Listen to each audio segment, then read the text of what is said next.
Can China and Russia really do this to the American dollar? Let's go over here. Let me show you some stuff real quick. Now, this is the stuff that people are not paying attention to. They're paying attention to the Coliseum. They're worried about what the Kardashians are doing. They're watching all these reality shows that are not reality.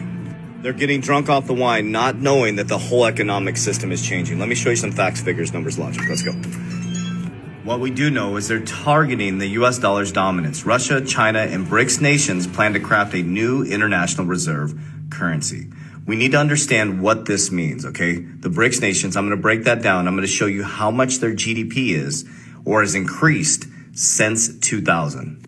Since 2000, this is the increase in the gross domestic product in the BRICS countries. And I'll break down who the BRICS countries are. Look at the growth. And if they go to 2027, they're going to continue to dominate. China, India, Brazil, Russia, and South Africa. Do you see anything interesting here? Ripple works with India, Ripple works with Brazil, and South Africa. Okay, you remember who the BRICS countries are? So United States has $19.3 trillion in GDP, overall GDP, excuse me. China has 12%. Russia has 1.9, is that 1.9? And then if you take India, that combined is just as big as the United States. Then if you take Brazil and the other countries, they are now bigger than the United States based on GDP, the BRICS countries combined.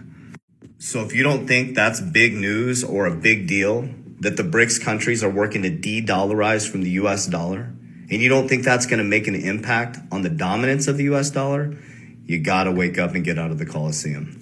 That's exactly why there's an amazing race to stablecoin regulation, cryptocurrency regulation. They're going to wipe out the bad actors in cryptocurrency. They're going to try to stabilize the cryptocurrency market. They're going to put their rules in place or layer it on top of the current financial existing regulation rules, They're going to figure out which ones the SEC is going to regulate and which one the CFTC is going to regulate. And then the public, once the government says it's safe, is going to come rushing into cryptocurrency, this very speculative asset.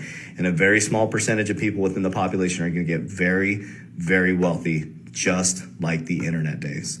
So you got to look much bigger than just cryptocurrency. There's a massive global economic shift happening right now for all the countries. The narrative is financial inclusion, cross-border payments, on-demand liquidity, getting people access to money in the poorer countries that can't have access now. And if that's truly what it's for, awesome. But I think we all know there's two sides to the coin. They want all the money running through the system. Don't forget, this is the greatest time in human history. It'll create the more millionaires, billionaires, and some trillionaires. Hold the line. Warriors, let's get your shit together. Click my profile for full video.